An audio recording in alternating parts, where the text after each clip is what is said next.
আসসালামু আলাইকুম, welcome to back my channel. সবাই ভালো আছেন আশা করি। আলহামদুলিল্লাহ, আমি আপনাদের দোয়াতে ভালো আছি। আজকে স্পেশাল একটা ডালের রেসিপি দিব, ডাল ভুনা। কে কীভাবে করে সেটা আমি জানি না, তো আমি আমার মতো করে দিচ্ছি। তো এখানে কেটে নিয়েছি ডাল ভুনার জন্য টমেটো, কাঁচামরিচ, ধনেপাতা, পেঁয়াজ আর কিছু কাঁচা রসুন। তো একটা প্যানের মধ্যে তেল দিয়ে দিলাম। তো তেলটা গরম হওয়া আগ পর্যন্ত আমি চুলার আঁচটা নর্মালেই রাখলাম, হাই হিটে দেওয়া যাবে না, তাহলে পাতিলটা পুড়ে যেতে পারে। দিয়ে দিলাম কাটা পেঁয়াজ, দিয়ে সেটাকে ভালোভাবে কিছুক্ষণ নাড়াচাড়া করে একটু বাদামি কালার করব,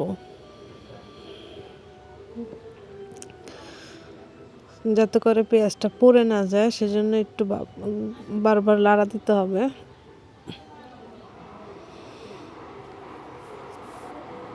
তারপর দিয়ে দিলাম কেটে রাখা কাঁচা রসুন। এটা পেঁয়াজের সাথে দিলেও পারতাম,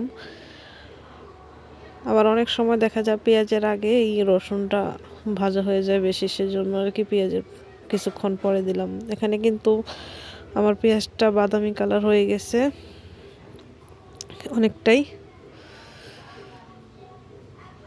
একটু ঘন ঘন লাড়বেন যাতে করে নিচে দিয়ে লেগে না যায়। এখন আমি দিয়ে দিব মসুরের ডাল, যেহেতু আমারটা বাদামি কালার হয়ে গেছে পেঁয়াজটা। দিয়ে এই তেলের মধ্যে আরও কিছুক্ষণ আমার মসুরের ডালগুলো ভালোভাবে ভেজে নেব, যাতে একটা ভালো ঘ্রাণ আসে আর খেতেও খুব ভালো লাগে।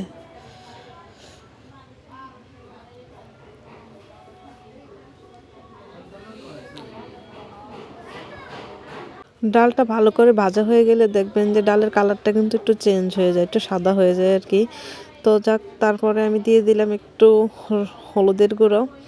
হলুদের গুঁড়োটা যে যার পরিমাণ মতো দিবেন, অনেকের কম রান্না করলে কম দিবেন, বেশি রান্না করলে বেশি দিবেন। তো সেটা দিয়েও আমি আবার ভালো করে একটু নেড়ে চেড়ে নিলাম। তারপরে দিয়ে দিব প্রয়োজন মতো, যার যতটুকু দরকার, যে যতটুকু বেশি বেশি বা কম খায় ওই পরিমাণের লবণ দিয়ে আমি আবারও ভালোভাবে নেড়ে চেড়ে দিচ্ছি। আপনারা কিন্তু দেখতে পাচ্ছেন যে লাড়তে লাড়তে কিন্তু আমার ডালের কালার অনেকটাই চেঞ্জ হয়ে গেছে। তো এরকম ভালো করে ভাজা হলে ডালের কালারটা একটু চেঞ্জ হয়ে যাবে, একটু সাদা টাইপের হয়ে যায় আর কি।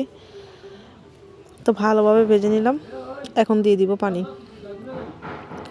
যেহেতু এটা আমি ভুনা ডাল পাকাবো, সেজন্য পানির পরিমাণটাও একটু কম দিলাম। পাতলা ডাল রান্না করলে সেই হিসেবে পানির পরিমাণটা একটু বেশি লাগতো। তো আমি এখানে পানির পরিমাণটা কম দিয়ে দিলাম কেটে রাখা টমেটো।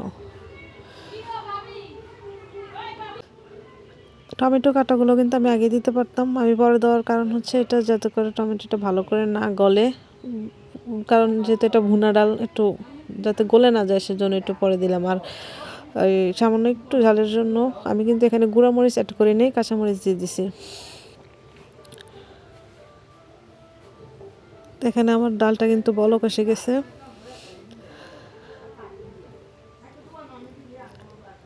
এই তো দেখা যাচ্ছে আমার ডালটা কিন্তু প্রায় অনেকটা সেদ্ধ হয়ে গেছে। এই যে আমি একটু দেখাই, যাক, অবশেষে আপনাদের সাথে কথা বলতে বলতে আমার ডাল রান্নাটা কিন্তু প্রায় শেষ।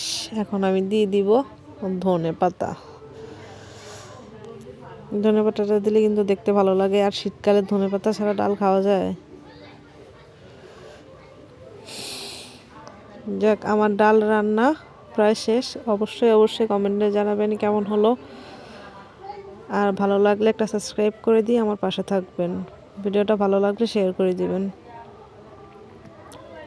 আজকের মতো এই পর্যন্তই।